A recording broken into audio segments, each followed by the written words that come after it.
patyrusiais vilkais, kurie jau dantis pragraužė yra toje mūsų, reiškia, belangėje Seimo salėje. Tai aišku, kad aš po pirmo raundo, reiškia, būčiau nakautuotas ir gulėčiau ir su rankšluosčiu manim mojuotų šlapiu rankšluosčiu, būčiau išneštas iš tos vietos, iš tos erdvės.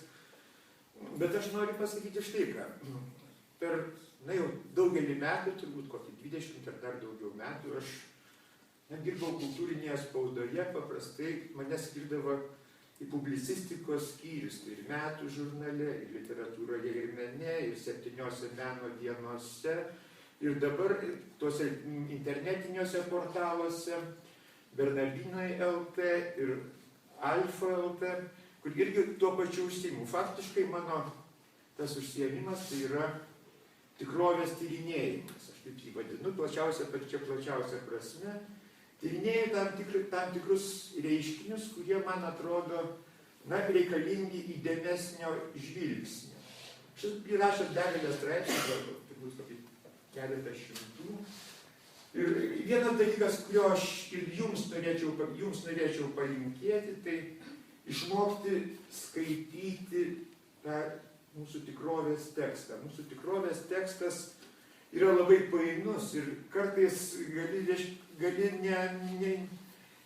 neturėdamas to plataus konteksto, gali nesuvokti adekvačiai tam tikrų mūsų tikrovės dalykų. Ir mano pasiūlymas buvo, vieną aš tokį straipsnelį buvau parašęs publicistinį, skaityk lėtai.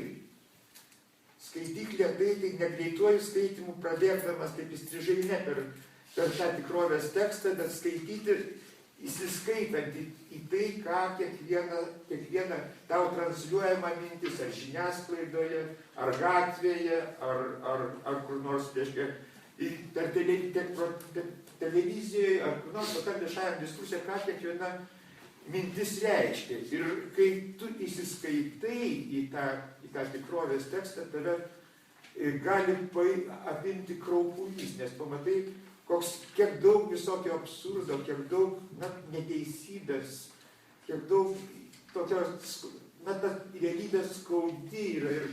Ir tu pradedi kažkaip, neišvengiamai, tu nori atsakyti į tą tikrovės iššūkį savo paties buvimu, savo šnekėjimu apie ją. Nes tu matai, kad gal ir turi šansą kažką tai žmonėms paaiškinti, kažką tai atskleisti, parodyti, kad iš tikrųjų nėra ta tikrovė tokia, kokia jinai apkalbama viešuosiuose diskursuose per televizorių, ar kokiuose nors, reiškia, tokiuose greituose laikraščiuose popiergaliniuose. Ta prasme, rašytojas, tikrovės tyrėjas, jisai gal kiek giliau ar jautriau gali tą tikrovę matyti ir interpretuoti. Ir aš čia tarytum, prisiimu, gal reiškia ir per reikalą, prisiimu ir tam tikrą misiją, kad eidamas aš šitą viešąją erdvę į politiką, į Seimą, tikiuosi, kad tas ėjimas bus kažkiek prasmingas, netgi prasklaidant tą cinišką elgseną, tas visas, kaip net sako, vagystės, ten loviai, kažkokie ten, tokia buitinė turgaus, į tą turgų atnešti kažkokios tai šviesos, kažkokio tai kitokio matymo, kad sudrausminti, gal šalia tokio jautresnio žmogaus jiems bus ne taip patogu vogti, apgaudinėti, išmūgeliuoti. Tai šia prasme aš matau savo vietą ten visai natūraliai, visai taip, kaip sakai, statytas į tą vietą, kur žmogus ir turėtų būti. Tai va, tokia preambulė gal būtų mano prisistatymo. O šiaip tai aš esu prirašęs daugybę knygų ir vaikams, ir suaugusiems. Ir esu parašęs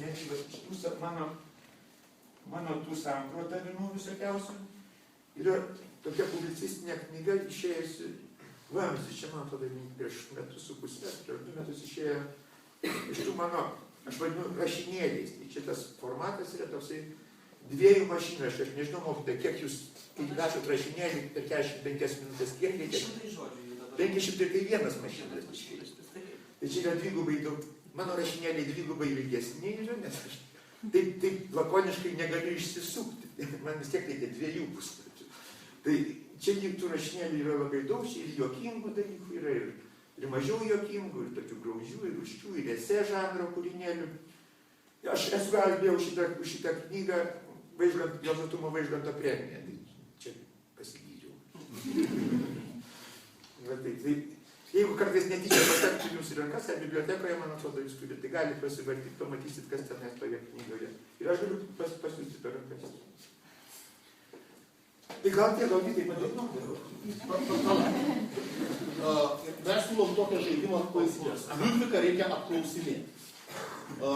Už gerus klausimus